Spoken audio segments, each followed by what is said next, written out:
Hello, John Schneeberger here. The social work grand challenge I'm advocating for is ensure healthy development of all youth, with specific policy of provide tested, effective trauma-informed, family-focused preventative interventions to all youth without cost to patients or families through primary care providers.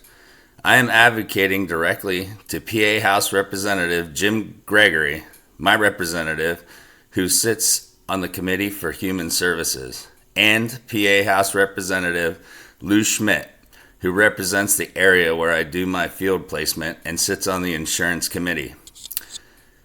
I was an officer in the U.S. Army for 8 years. I chose this grand challenge because of a personal experience in the U.S. Army.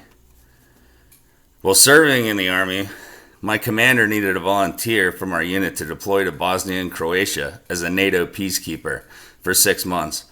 Watching the war on television and seeing the war crimes being committed towards women and children made my choice to volunteer easy. The number of children killed in Sarajevo, Bosnia is estimated at 1,601, with bullet holes in every square inch of every building. Even though it was 26 years ago, I will never forget what I saw and experienced.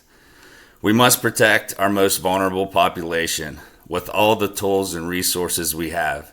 After that deployment, the importance of trauma-focused care and preventative interventions became very evident to me. This experience changed the way I think of children and human rights for children. Instead of looking at children as consumers whose parents or guardians must pay deductibles and co-pays for certain services, we must cover these services in our country as a basic human right. While deployed to Bosnia, I received these medals: the Joint Service Commendation Medal, the NATO Medal, and the Joint Service Achievement Medal.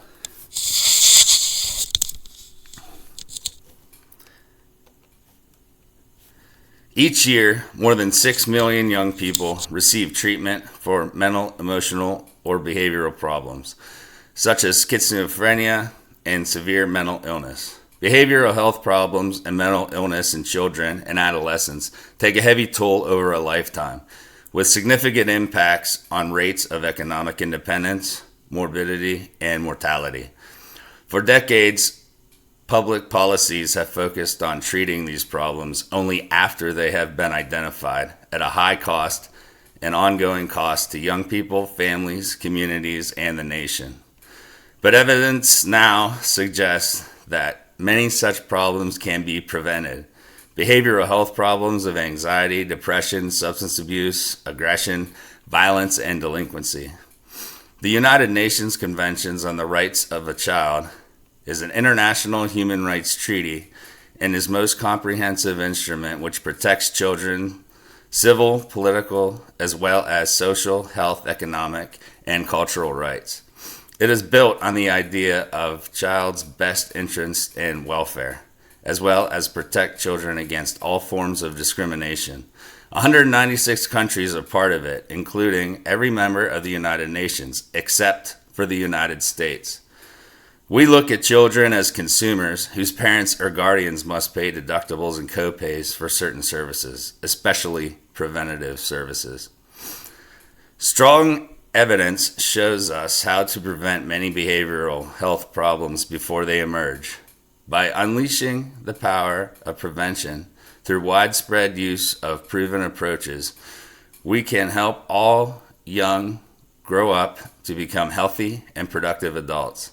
The Annie E. Casey Foundation's Blueprint for Healthy Youth Development, a continuously updated systematic review of experimentally tested preventative interventions, currently lists 16 family-focused prevention programs that meet rigorous standards for evaluation, quality, intervention impact, implementation, specificity, and dissemination readiness.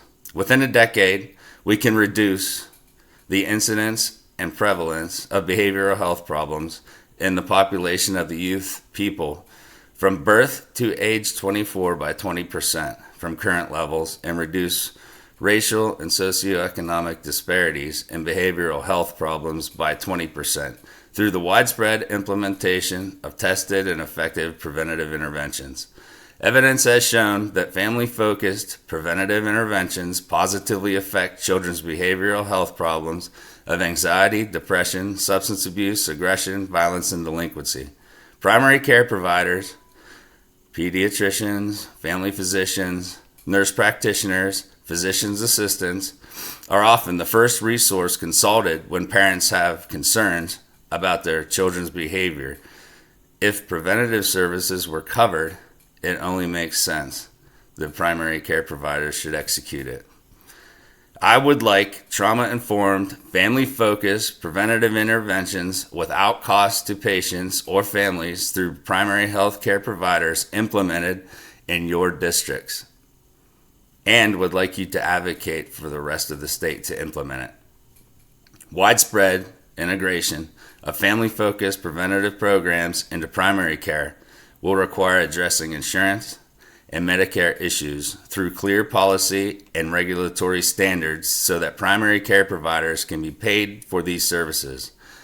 Instead of looking at children as consumers whose parents or guardians must pay deductibles and co-pays for certain services, we must cover these services in our country as basic human rights.